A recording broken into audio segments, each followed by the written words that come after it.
Hello, I'm Judy Kearns. I had the honor to serve as the DKG California State President during the 2013-2015 biennium. My journey in Delta Kappa Gamma began when I was nominated to membership by my dear past friend Clara Lindsay in 1978. I can always remember the day, the year, because that's when I was pregnant with my first child. And at that time, DKG was kind of a quasi-secretive society.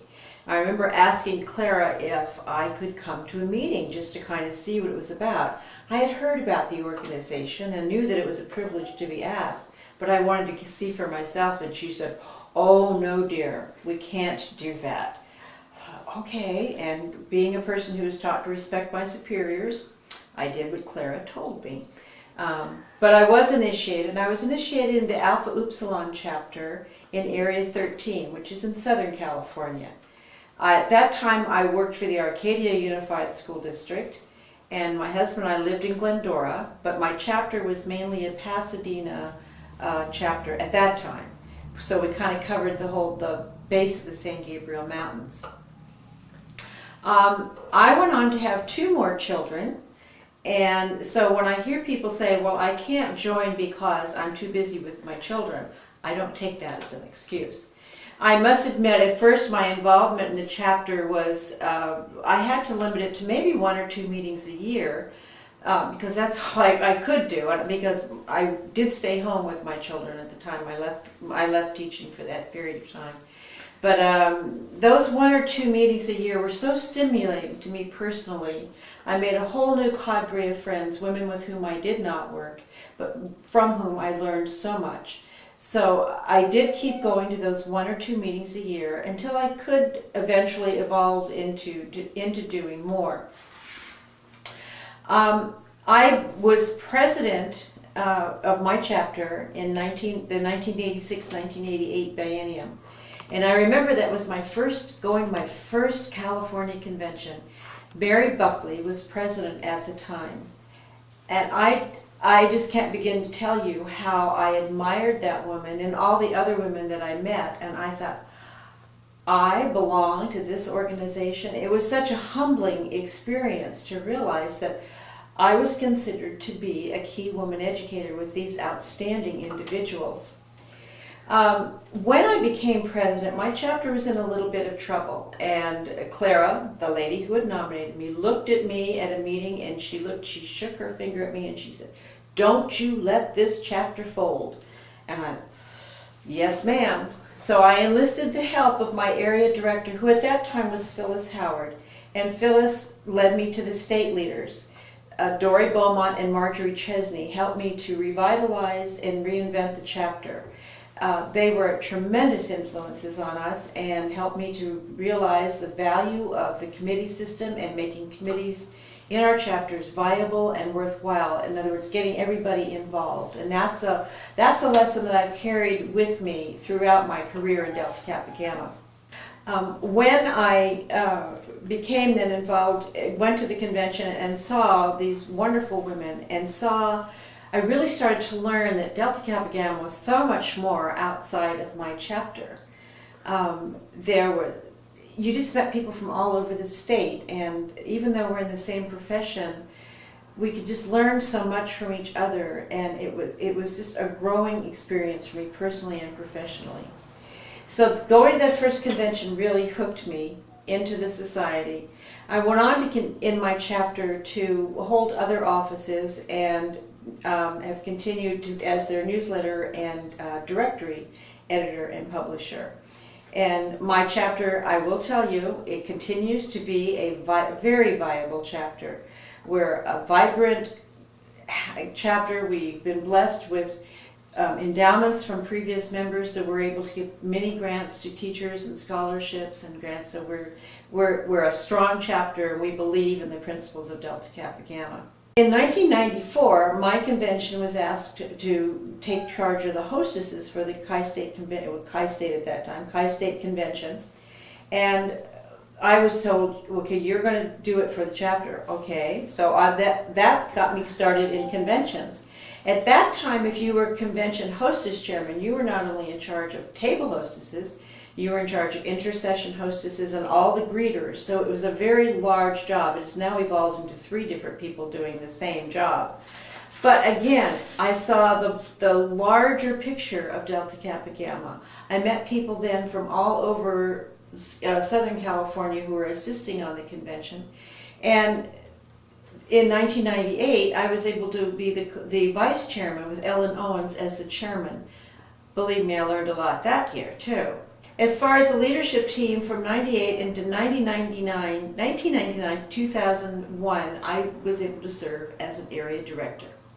Heidi Chadwick was our area director coordinator, and we were, I won't say we were a rebellious group of area directors, but we were, well, our name was the Heavenly Hooligans, if that tells you anything about what we were. But we had a fun group, and those are lifelong friends that I made as fellow area directors. Sadly, we've lost several to death, but those of us who remain continue to be extremely close and very supportive of each other. In 2001 to 2003, I served on the Financial Development Committee with dear Sylvia Young, who's the one who started the store in California.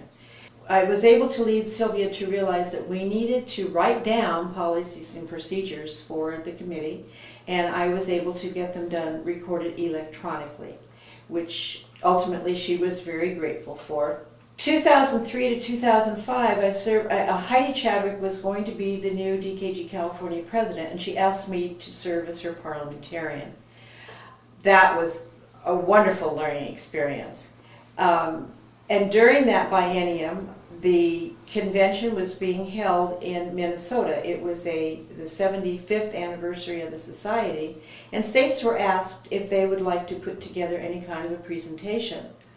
So Heidi asked me to put together a PowerPoint about California, and that was great fun because I gathered pictures from all over the state, from different areas and different chapters showing what we were doing.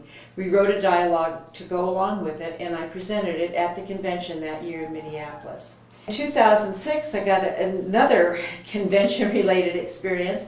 This time, California was hosting the International Convention in San Diego. Lorraine Sawyer was the chairman for California's, and Lorraine asked me to be the property room manager. Of course I said yes, because in Delta Kappa Gamma we don't say no, at least that's what I've been told. And I have to tell you, I've never worked so hard in all my life. That was quite a job. Vastly interesting. I learned so much more about the International Society and the way international conventions worked. But it was a hard job, but very enjoyable. From 2005 to 2007, I served on the Communications Committee. At that time, Pat Twyman was president in California, and she asked me to be on the Communications Committee. What helped me in that was I really learned a lot about the committees in California and what they each do, because we did proofreading for all the committees. And in proofreading all of their documents, you really learned about those committees, what they did and what their functions were, and that helped me to grow some more in the society. 2007 to 2009, I was elected as the corresponding secretary, and my duty that was given to me by the then president, Dolly Price, was I was the area director coordinator. And what a wonderful experience that was. My area directors named themselves the Blarney Babes in honor of my love of Ireland, and they were just such a great group of women, and it was fun to watch them grow. It was definitely, it's just a natural teaching experience for me, but it was exciting to watch them grow, and it's been exciting to continue to watch them grow in Delta Kappa Gamma and in their leadership skills. In 2009 to 2011, I served on the Personal Growth and Services Committee. One of the things I was able to do at that time was to help to establish the Penny Farrell Fund. Penny had been a very dear friend of mine. We were area directors together. We were fellow hooligans. And Penny, when Penny passed away, she left some money to Chi State that was under my direction. She did not leave any instructions for how to use it, but I realized what Penny's loves were, and her loves were the love of teaching children to read, the love of mentoring new teachers, and the love of Delta Kappa Gamma. So I thought, how can we combine those? And I created the Penny Farrell Fund that would give grants to teachers who are non-members, that are new teachers with 1 to 3 years experience. Non-members in the hope we can convince them to be members. These grants were used to buy books for their classrooms. In 2011 to 2013, I was asked to serve as first vice president. Sandy Rushing was president during that biennium. And one of the things that I did as first vice president was to attend the training as for incoming first vice presidents. And at that time, the International Society was switching from using the word program to using the word educational excellence, which of course is part of our mission statement. So educational excellence was introduced to me, and it was then my job to introduce it to the state. And what I could see was, in order for us to adapt to the educational excellence, we were going to have to reformat our committees. Served on a committee with Heidi Chadwick and Anna Dinter as my other members, and we realigned the committee structure for California so that we were brought more into alignment with the goals of the Educational Excellence Committee at the international level. We used new terminology. For example, World Fellowship became now Global Awareness, so that its scope is larger than just World Fellowship. Its scope now includes World Fellowship, the Going Green movement in California, and also the Schools for Africa project at the international level. The Professional Development Committee, which really deals with educational law and policy, became the Educational Law and Policy Committee. So the name better reflected what they did. We realigned jobs. For example, the Personal Growth and Services Committee, which became the Awards and Recognitions Committee, which is what they did. They were giving out awards and recognition. We created a new committee, which we called Early Career Educator, to align with international. That name has changed. Now it is called STEP, Support Team for Emerging Professionals. In 2013 to 2015, I was elected as president of DKG California, and that was a time where we continued to change, and that was really my emphasis. Change. We can't be afraid of change, because I realized more and more, if we're going to continue as a society and if we're going to continue to grow, we have to change. We cannot do things the way we did. And I do believe that Annie Webb Blanton would be very proud of the changes that we made. She was an innovator herself, and she was all for change. So I think she'd be proud of what we've done and how we've changed, but yet continued to stay true to our purposes. The theme that was chosen for my biennium was Set Your GPS for Excellence. And I believe that's what we did. We did try to really move into the electronic age. I was able to work with the treasurer, and we now pay all of our bills electronically. We established a reimbursement system that would be done electronically, which proved to be much more efficient, so people were getting reimbursed in a much more timely manner. We streamlined procedures. We implemented all those new committees that we had realigned.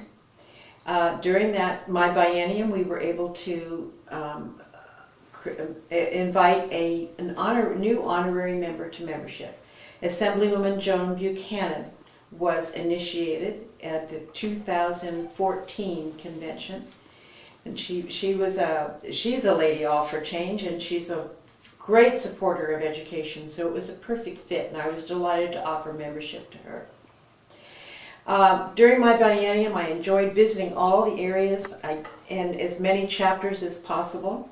I've tried to urge people to think of membership differently, that this is a gift we are giving someone. It's not an obligation, it's a gift. And I try to make them understand that we have to reach out and we have to show them what Delta Kappa Gamma is. We can't just hand them a paper with our purposes on it. We have to get into the classrooms. We have to go to the schools. We have to invite them to meetings. We have to see what we can do to support those teachers, because then they'll truly understand the sisterhood that's developed in us. To tell you a little bit about me personally, I have 3 children. Been married to my husband Paul now this year, it's for 42 years. We have 2 of our children are married, and the 3rd one's going to be married next fall. We have 1 little grandson who's the light of our life, little Luca.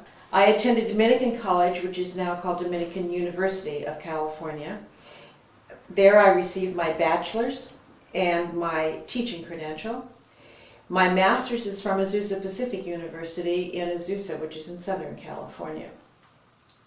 I worked for the Arcadia Unified School District, and I taught grades 2 through 7 during my career in the classroom. I also taught at Azusa Pacific University, teaching curriculum foundations for graduate students. And after I left the classroom, I moved into the district office level as a district level administrator, and I was in charge of categorical programs, testing, and community services. When you work in a small district, you wear lots of hats, believe me. I have been honored to be recognized by my chapter as their outstanding member. I was also an outstanding member, chosen as the outstanding member for Area 13. In my pursuit of higher education, I received the Madeline Maverka Scholarship from California to assist with my finances. In Arcadia, I also was recognized with what we call the Profiles of Excellence, and I was delighted to have been received that on 3 different occasions. And I also received honorary service awards from both the school where I taught and the schools where my children were. My children attended Glendora schools, and I was always very involved in the PTA there and serving in numerous offices, including president of the high school PTA. I have enjoyed, I can't tell you how much I've enjoyed my life in Delta Kappa Gamma. It's helped me to grow personally and professionally. I can honestly say I would never have achieved what I did in my career if it had not been for the self-confidence and personal growth that I received from Delta Kappa Gamma. So I've come full circle, because the Mary Buckley and the other women that I had so admired at convention when I first came to convention, now I'm one of those women, and I realize that members coming in look to me for example and leadership, and I feel an obligation to carry on the beautiful traditions of Delta Kappa Gamma and help them so they can too also grow and be a leader. I continue to be humbled by the quality of the women that I meet, whether it's at the state level or the international level. Membership in Delta Kappa Gamma is a privilege, it is, and it is truly a gift, as I mentioned before. I am grateful to all the women that I have met in DKG, and I look forward to helping others to grow and to love this society as much as I do.